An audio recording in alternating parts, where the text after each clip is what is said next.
Major രവിക്കെതിരെ ഇന്ന് വളരെ ഗുരുതരമായ ഒരു ആരോപണമാണ് ഉയർന്നു വന്നിട്ടുള്ളത്. അദ്ദേഹത്തിന്റെ കർമ്മയോദ്ധ എന്ന സിനിമയുടെ തിരക്കഥാകൃത്ത്, അതായത് ആ തിരക്കഥ മോഷണമാണ് എന്ന ആരോപണവുമായിട്ടാണ് ഒരാൾ രംഗത്ത് വന്നിരിക്കുന്നത്. എൻ്റെ ഒരു സാധനം പുള്ളിയുടേതായിട്ട് അവതരിപ്പിച്ച ആൾ തിരക്കഥ മോഷ്ടിച്ചു എന്ന് കേൾക്കുമ്പോൾ ഞാനത് രണ്ടും കൂടെ ലിങ്ക് ചെയ്തു. അപ്പോൾ പിന്നെ ഇതിനകത്ത് പുള്ളിയുടെ ഭാഗം കേൾക്കേണ്ടതില്ല എന്നൊരു തീരുമാനത്തിലേക്ക് എത്തി. അദ്ദേഹം സാമൂഹിക സാംസ്കാരിക രംഗത്തും ബോധവൽക്കരണ ക്ലാസ്സുകളിലും പങ്കെടുക്കാൻ എത്രത്തോടെ യോഗ്യനാണ് എന്നത് ഒരു ചോദ്യം തന്നെ ഉയരുകയാണ്. കാരണം ഇതൊരു വഞ്ചനയാണ്. അനീതി ആര് ചെയ്താലും അത് എത്ര പ്രിയപ്പെട്ടവരാണെങ്കിലും അനീതി തന്നെയാണ്. അനീതിയുടെ കൂടെ നിൽക്കാൻ എൻ്റെ നാക്ക് പണയം വെക്കാൻ എനിക്ക് താല്പര്യമില്ല. നമസ്കാരം. നമസ്കാരം. ഈ കീർത്തിചക്രയൊക്കെ മലയാളിക്ക് സമ്മാനിച്ച മേജർ രവിക്കെതിരെ ഇന്ന് വളരെ ഗുരുതരമായ ഒരു ആരോപണമാണ് ഉയർന്നു വന്നിട്ടുള്ളത്. അദ്ദേഹത്തിന്റെ കർമ്മയോദ്ധ എന്ന സിനിമയുടെ തിരക്കഥാകൃത്ത്, അതായത് ആ തിരക്കഥ മോഷണമാണ് എന്ന ആരോപണവുമായിട്ടാണ് ഒരാൾ രംഗത്ത് വന്നിരിക്കുന്നത്. അത് കോടതി മേജർ രവിയെ കുറ്റക്കാരനായി കണ്ടെത്തുകയും അതോടൊപ്പം തന്നെ 30 ലക്ഷം രൂപ ഈ തിരക്കഥാകൃത്തിന് നൽകാൻ വേണ്ടിയിട്ട് കോടതിയുടെ ഉത്തരവായിട്ടുണ്ട്. മേജർ രവി ശരിക്കൊരു തിരക്കഥാ മോഷ്ടാവ് എന്നുള്ള പേരിലായിരിക്കും ഇനി അറിയപ്പെടുക. അല്ല, എന്നെ സംബന്ധിച്ചിടത്തോളം വ്യക്തിപരമായിട്ട് ഏറെ വിഷമിപ്പിച്ചൊരു സംഭവമാണിത്. ആദ്യമല്ല, എനിക്കിപ്പോൾ 2 കാര്യത്തിലായി. കാരണം പുള്ളിയുടെ ഈ വാർത്ത കേട്ടപ്പോൾ എനിക്ക് അത്ഭുതം തോന്നായിരുന്നതിൻ്റെ കാരണം അതാണ്.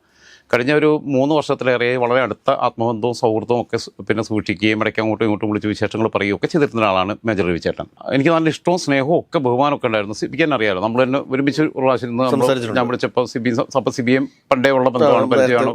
പറഞ്ഞപ്പോൾ തന്നെ ഓർമ്മ വന്നു സിബിയെ. അപ്പോൾ പക്ഷേ എനിക്ക് രവി ചേട്ടനായിട്ടുള്ള 2 പ്രാവശ്യം എൻ്റെ കൂടെ 2 ചാനലിന് വേണ്ടിയിട്ട് ഇൻ്റർവ്യൂവിന് എൻ്റെ കൂടെ ഇരുന്നിട്ടുണ്ട്. വ്യക്തിപരമായി എനിക്ക് പുള്ളിയോട് ഇഷ്ടമുണ്ട്, സത്യം, സ്നേഹമുണ്ട്, ഒക്കെ ഉണ്ട്. അത് മാത്രമല്ല, അദ്ദേഹം തികഞ്ഞ മതേതരവാദിയാണ്. അദ്ദേഹം പിന്നെ എൻ്റെ മുമ്പിൽ ക്യാമറയുടെ മുമ്പിൽ ഇരുന്നിട്ട് അദ്ദേഹം ഇന്റർവ്യൂവിൽ പറഞ്ഞിട്ടുണ്ട് ഇന്ത്യൻ യൂണിയൻ മുസ്ലിം ലീഗ് കേരളത്തിൽ നിലനിൽക്കേണ്ടതിൻ്റെ ആവശ്യകതയെക്കുറിച്ച്. അത് മതേതര പാർട്ടിയാണ് എന്ന് BJP നേതാവായ അദ്ദേഹം തന്നെ പിന്നെ ചാനലിൻ്റെ മുമ്പിൽ ഓൺ ദ റെക്കോർഡിൽ അദ്ദേഹം പറഞ്ഞിട്ടുള്ളതാണ്. അങ്ങനെയുള്ള ഒരുപാട് കാര്യങ്ങൾക്കകത്ത് അദ്ദേഹം പിന്നെ നന്നായിട്ട് കാര്യങ്ങൾ ചെയ്യുന്നുണ്ട്. അതേപോലെ തന്നെ ഈ മദ്യമൊക്കെ കൊണ്ടുവന്നിട്ട് ഈ വിമുക്ത ഭടന്മാരിത് വിൽക്കുന്നതൊക്കെ അത്തരം സംഭവങ്ങൾക്കൊക്കെ എതിരായിട്ട് സംസാരിക്കാറുണ്ട്. ആണ്. പക്ഷേ ഇദ്ദേഹത്തെ ഞാൻ ഈ വിഷയത്തിലേക്ക് വരുന്നതിന് മുമ്പ് എൻ്റെ പേഴ്സണൽ എക്സ്പീരിയൻസിനകത്ത് ഈ ഓപ്പറേഷൻ സിന്ദൂർ നടക്കുന്ന സമയത്ത് ഓപ്പറേഷൻ സിന്ദൂറുമായി ബന്ധപ്പെട്ട് മാത്യു സാമുവലിൻ്റെ പിന്നെ വീഡിയോകളുമായിട്ട് ബന്ധപ്പെട്ട് അത് അനവസരത്തിൽ, അതിനകത്ത് ചില ഫാക്ട് എന്തോ ആവട്ടെ, അനവസരത്തിലുള്ള സ്റ്റോറി ആയിപ്പോയി എന്നുള്ള വിഷയവുമായിട്ട് ബന്ധപ്പെട്ട് അദ്ദേഹം അതിൻ്റെ ഫീഡ്ബാക്ക് മുഴുവൻ കൊടുക്കുന്നതാണ്. പുള്ളി അടുത്ത ദിവസം കൊണ്ട് എല്ലാ ചാനലുകൾ മുഴുവൻ മേജർ രവിയാണ് ചർച്ച ചെയ്യുന്നത്. ആധികാരികമായിട്ട് പറയാൻ പറ്റുന്ന ആളാണ്. കാരണം അദ്ദേഹത്തിന് അതിനുള്ള എക്സ്പീരിയൻസ് ഉണ്ട്. അദ്ദേഹം കമാൻഡിംഗ് ഓഫീസറായിട്ടും പ്രവർത്തിച്ചിട്ടുണ്ട്. പിന്നെ ചില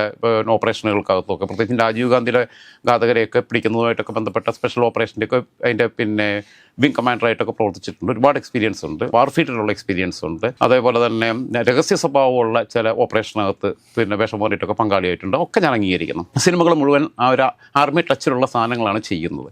സിനിമകളെല്ലാം ഇനി പരിശോധിക്കേണ്ടതുണ്ട്. ഇനി വേറെ ഏതെങ്കിലും കോപ്പി അടിച്ചിട്ടുണ്ടോ എന്നുള്ളത് അറിയത്തില്ല.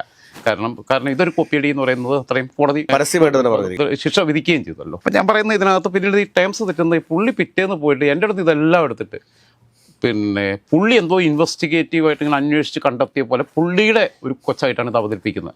ഈ വിഷയങ്ങൾ മുഴുവൻ ഞാൻ അതിൻ്റെ എല്ലാ ഡാറ്റയും കൊടുത്തതാണ്. എൻ്റെ സമയം ചിലവഴിച്ച് ഞാൻ എല്ലാം ഇരുന്ന് പുള്ളി മണിക്കൂറുകളോട് സംസാരിച്ചു കൊണ്ടിട്ട്. അപ്പോൾ ഞാൻ പറഞ്ഞു, നിങ്ങൾ ഒരു മര്യാദകളാണ് കാണിച്ചത്. രവി ചേട്ടൻ എന്തായാലും ചെയ്തത് വളരെ മോശമാണ്, ടു ബാഡ് എന്ന് പറഞ്ഞിട്ട് ഞാൻ കുറച്ച് ഷാർപ്പായിട്ട് എൻ്റെ വോയിസ് മെസ്സേജ് കിട്ടും. പുള്ളി അതിന് മറുപടിയും തന്നിട്ടില്ല. ഞാൻ എൻ്റെ പേഴ്സണൽ ചാനലിനകത്തൊരു പുള്ളിക്ക് അഗെയിൻസ്റ്റായിട്ട് സ്റ്റോറിയും ചെയ്തു. അതും പുള്ളിക്ക് ലിങ്കും പുള്ളിക്ക് അയച്ചു ഇട്ട് കൊടുത്തു. അന്നത്തെ ഒരു മൂഡിൽ ചെയ്തതാണ്. അതിന് ശേഷം പിന്നെ ഞങ്ങൾ ഇന്നുവരെ തമ്മിൽ സംസാരിച്ചിട്ടില്ല. ഞാൻ അങ്ങോട്ടും വിളിച്ചിട്ടില്ല, പുള്ളി ഇങ്ങോട്ടും വിളിച്ചിട്ടില്ല. പക്ഷേ എന്നാലും സ്റ്റിൽ എനിക്ക് പുള്ളി മോട്ടിവേഷൻ ക്ലാസ്സൊക്കെ എടുക്കാൻ പോകുന്നുണ്ട്. അങ്ങനെയുള്ള കാര്യങ്ങളിലൊക്കെ എനിക്ക് വളരെ താല്പര്യമുള്ള ആളാണ്, ഒക്കെയാണ്. പക്ഷേ ഈ വിഷയം വന്നപ്പോഴും സ്വാഭാവികമായും ആ വ്യക്തിബന്ധം വെച്ചിട്ട് വേണമെങ്കിൽ പുള്ളിയുടെ ഒരു വേർഷൻ കേൾക്കാം എന്നുള്ളത് വേണമെങ്കിൽ ഒരു മാധ്യമപ്രവർത്തനത്തിൻ്റെ എത്തിക്സ് വെച്ചിട്ട് അങ്ങനെ ചെയ്യാം. പക്ഷേ അത് ചെയ്യാൻ പോലും എനിക്ക് തോന്നാതിരുന്നതും എൻ്റെ ഒരു സാധനം പുള്ളിയുടേതായിട്ട് അവതരിപ്പിച്ച ആൾ തിരക്കഥ മോഷ്ടിച്ചു എന്ന് കേൾക്കുമ്പോൾ ഞാനത് രണ്ടും കൂടെ ലിങ്ക് ചെയ്തു. അപ്പോൾ പിന്നെ ഇതിനകത്ത് പുള്ളിയുടെ ഭാഗം കേൾക്കേണ്ടതില്ല എന്നൊരു തീരുമാനത്തിലേക്ക് എത്തി. കേട്ട് കഴിഞ്ഞാൽ പിന്നെ നമ്മൾ കൺഫ്യൂസ്ഡ് ആവും. അപ്പം ഇപ്പോൾ ഇതിനകത്തുള്ള പുള്ളിയുടെ ഒരു സംഭവം എന്ന് പറഞ്ഞു കഴിഞ്ഞപ്പോൾ ഇത് ഈ 2012 13 വർഷങ്ങൾക്ക് മുമ്പാണ് ഈ കർമ്മയോദ്ധ എന്ന സിനിമ ഇറങ്ങുന്നത്. ആ സിനിമയുടെ തിരക്കഥാകൃത്ത് താൻ എഴുതിയതാണെന്നും, അത് തിരക്കഥ മാത്രമല്ല മൂലകഥയും അതിൻ്റെ അതായത് സ്റ്റോറി, സ്ക്രീൻ പ്ലേ, ഡയലോഗ്, ഇത് 3ഉം തൻ്റേതായിരുന്നു എന്ന് പറഞ്ഞുകൊണ്ടാണ് അദ്ദേഹത്തിന് ശ്രദ്ധയിൽപ്പെട്ട ഒരു പത്രവാർത്തയുടെ അടിസ്ഥാനത്തിലാണ് അദ്ദേഹം ഇത്. കാരണം കുറെ പെൺകുട്ടികളെ കാണാതാകുന്ന ഒരു കഥയാണത്.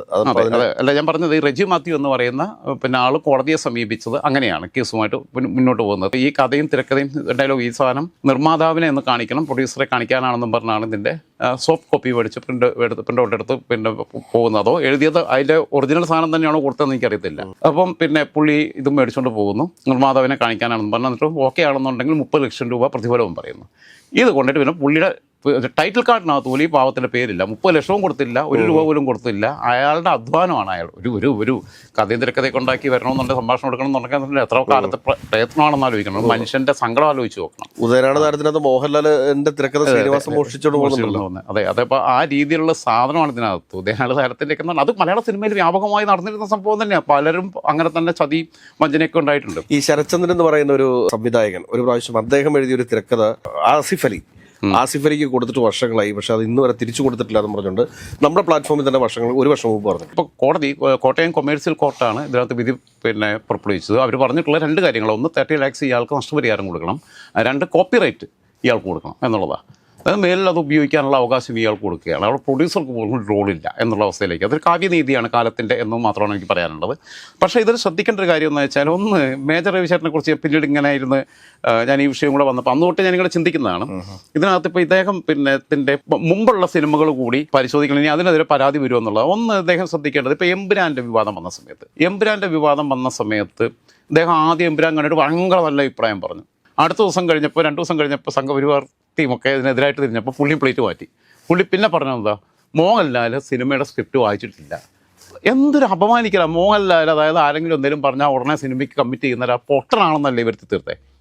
മോഹൻലാൽ എന്താണെന്ന് അറിഞ്ഞിട്ടില്ല, പുള്ളി പറഞ്ഞിടത്തൊക്കെ അഭിനയിച്ചതേ ഉള്ളൂ. അപ്പോൾ ഇത്രയും വിവരമില്ലാത്തവരെ മോഹൻലാൽ എന്നുള്ള രീതിയിലുള്ള ഇമേജ് വെക്കുകയല്ലേ ചെയ്യുന്നത്. മോഹൻലാലിന് ഇങ്ങനെ കുറേ അബദ്ധങ്ങൾ പറ്റുന്നുണ്ട്. സത്യം പറഞ്ഞാൽ ഈ ആൻ്റണി പെരുമ്പാവൂരിനൊക്കെ എന്തുകൊണ്ട് മോഹൻലാലിൻ്റെ കൂടെ നിഴൽ പോലെ നടക്കുന്നു എന്ന് വെച്ച് കഴിഞ്ഞാൽ, മോഹൻലാൽ സ്നേഹിക്കുകയും വിശ്വസിക്കുകയും ചെയ്യുന്ന നിഷ്കളങ്കനായ മനുഷ്യനാണ് ഒരർത്ഥത്തിൽ പറഞ്ഞു. അപ്പോൾ അത് മമ്മൂട്ടിയും അങ്ങനെ തന്നെയാണ്. പക്ഷേ മമ്മൂട്ടിയെ സംബന്ധിച്ചിടത്തോളം മമ്മൂട്ടിക്ക് വിവേചന ബുദ്ധിയുണ്ട്. മമ്മൂട്ടിയുടെ കൂടെ ജോർജ് കൂടെ കൊണ്ടു നടക്കുന്നുണ്ട് ഏറ്റവും വിശ്വസ്തനായിട്ട്. പക്ഷേ മമ്മൂട്ടിക്ക് തന്നെ സ്വയം അബദ്ധങ്ങളിൽ ചാടാതിരിക്കാനും ഇതിനൊക്കെയുള്ള വിവേചന ബുദ്ധിയുണ്ട്. പക്ഷേ മോഹൻലാലിൻ്റെ ചിലപ്പോൾ എന്ന് വെച്ചാൽ സ്നേഹവും വിശ്വാസമൊക്കെ ഉണ്ടായി കഴിഞ്ഞത് ഒരനുഭവമൊന്നുമല്ല. മാത്യു സാമുവൽ ഇയാളെ കൊണ്ടിട്ട് കൂടി ചടിച്ചതാണ്. വേൾഡ് കപ്പ് ഖത്തറിൽ നടന്നപ്പോൾ തീം സോങ് ഉണ്ടാക്കിയിട്ട് ഇവർ അത് വലിയ സംഭവമാകുമെന്നും പറഞ്ഞും ഇയാളെ കുറേ മോഹൻലാലിൻ്റെ പൈസയും അടിച്ചു മാറ്റി മാത്യു സാമുവൽ കൊണ്ടേ കുപ്പിയിലിറക്കി. എന്നിട്ടിത് റിലീസ് ചെയ്യുന്നതിന് മുമ്പ് മാത്യു സാമുവൽ ഇതെടുത്ത് റിലീസും ചെയ്തു. അങ്ങനെയുള്ള കുറേ വിഷയങ്ങളുണ്ട്. മോഹൻലാൽ അബദ്ധങ്ങളിൽ പോയി ചാടുന്നതുകൊണ്ടാണ് ഞാൻ പറയുന്നത്. സത്യം പറഞ്ഞു കഴിഞ്ഞാൽ ആന്റണി പെരുമ്പാവൂരൊക്കെ ഒരു കൊച്ചു കുഞ്ഞിനെ കൊണ്ടു നടക്കുന്ന പോലെ സൂക്ഷിച്ചാണ് കൊണ്ടു നടക്കുന്നത്. കാരണം ഈ മനുഷ്യൻ്റെ സ്നേഹവും ബന്ധങ്ങളൊക്കെ ദൗർബല്യം, ബന്ധങ്ങളെ മാനിക്കുന്ന രീതിയുണ്ട് ഇവർക്ക്. മോഹൻലാലിനെ അങ്ങനെ പോയിട്ട് കെണി ചാടിച്ചതിൻ്റെ കൂട്ടത്തിൽ മേജർ രവിചേട്ടനും കുറേ ചാടിച്ചിട്ടുണ്ട്. മുണ്ടക്കൈ ചൂരൽമലയിൽ പോകുമ്പോഴും മോഹൻലാലിൻ്റെ ആളായിട്ട് പുള്ളിയെ കൂടെ വരുന്നത്, യൂണിഫോമൊക്കെ ഇട്ടിട്ട് അവിടെ വരുന്നത്. അതായത് മോഹൻലാലിനെ മാർക്കറ്റ് ചെയ്യുന്ന പുള്ളി ആ രീതിയിലേക്കാണ്. അപ്പോൾ എമ്പുരാൻ സിനിമയ്ക്കകത്ത് വന്നപ്പോൾ നേരെ മല്ലിക സുകുമാരൻ പറഞ്ഞു എല്ലാവരും എല്ലാം അറിഞ്ഞിട്ട് തന്നെയാണ് സംഭവം ഉള്ളതെന്ന് പറഞ്ഞു. പിന്നെ മേജർ രവിചേട്ടനൊന്നും പറഞ്ഞിട്ടില്ല, അതിനകത്ത് മറുപടി ഒന്നും പറഞ്ഞിട്ടില്ല. പുള്ളി അങ്ങ് പ്രഖ്യാപിക്കുക. മോഹൻലാൽ പറഞ്ഞപ്പോൾ ഞാനിത് വായിച്ചിട്ടില്ല അറിഞ്ഞിട്ടില്ല എന്ന് പറഞ്ഞപ്പോൾ പുള്ളി ഈ പേഴ്സണൽ കൺവെർസേഷനകത്ത് ആരെങ്കിലും എന്തെങ്കിലും പറയുന്നത് പോലും without their permission he should not use it in the public platform, right? അപ്പോൾ അങ്ങനെ ചർച്ചയ്ക്കകത്ത് മോഹൻലാലിനോട് ചോദിച്ചിട്ടാണ് ഇത് പറഞ്ഞിട്ടുള്ളത്. മോഹൻലാലിനോട് ചോദിച്ചപ്പോൾ അതല്ലെങ്കിൽ മോഹൻലാലിന് അടക്കം വീശിരിക്കുന്ന സമയത്ത് ചോദിച്ചിട്ട് പെർമിഷൻ മേടിക്കാനും പാടില്ല. അല്ലെങ്കിൽ ചെയ്യേണ്ടത് ആന്റണി പെരുമ്പാവൂരിനോടാണ് കൺസൾട്ട് ചെയ്യേണ്ടത്. ഞാനിങ്ങനെ പറയുക കുഴപ്പമുണ്ടോയെന്ന് ചോദിക്കേണ്ടത്. അതൊന്നും ചെയ്യാതെ ഈ വ്യക്തിബന്ധങ്ങളെ ദുരുപയോഗപ്പെടുത്തുന്നത് ആര് ചെയ്താലും ശരിയല്ല. പിന്നെ പുള്ളി ഇപ്പോൾ പഹൽഗാമിനെ വെച്ചിട്ട് സിനിമ എടുക്കാൻ പോകുകയെന്ന് പറഞ്ഞത് എല്ലാം ദേശസ്നേഹത്തിൻ്റെ സാധനം കൊണ്ടുവരുമ്പം ദേശസ്നേഹത്തെ മാർക്കറ്റ് എങ്ങനെ ചെയ്യാം എന്നുള്ളതാണ് പുള്ളി ചെയ്തുകൊണ്ടിരിക്കുന്നത്. പലരും അങ്ങനെ ചെയ്യുന്നുണ്ട്. ഇപ്പോൾ അലി അക്ബർ പേര് മാറ്റി വേറെന്തോ പേരൊക്കെ സ്വീകരിച്ച് നരസിംഹനോ അങ്ങനെന്തോ പേരൊക്കെ സ്വീകരിച്ച് വട്ടിലങ്ങ തലക്കിലായിരുന്നു പാവാ. അപ്പോൾ അങ്ങനെ മതം മാറുന്നു എന്നൊക്കെ പറഞ്ഞിട്ട് അങ്ങനെയൊക്കെ സ്വീകരിച്ച് പേരൊക്കെ സ്വീകരിച്ച് രാമസിംഹൻ, നരസിംഹമല്ല രാമസിംഹൻ, എന്തോ ഒരു സിംഹമാണ്. ഇതൊക്കെ മറവിലേക്ക് മാഞ്ഞു പോയില്ലേ? ബിജെപിയിലൊക്കെ പോയി ചേർന്നു. പിന്നെ ബിജെപിയും വിട്ടു, സിനിമ എടുത്തു, അത്യാവശ്യം ക്രൗഡ് ഫണ്ടിങ് നടത്തി. ഒരു കാലഘട്ടത്തിൽ ഇതൊക്കെ ഒരു വലിയ വാർത്തയായിരുന്നു.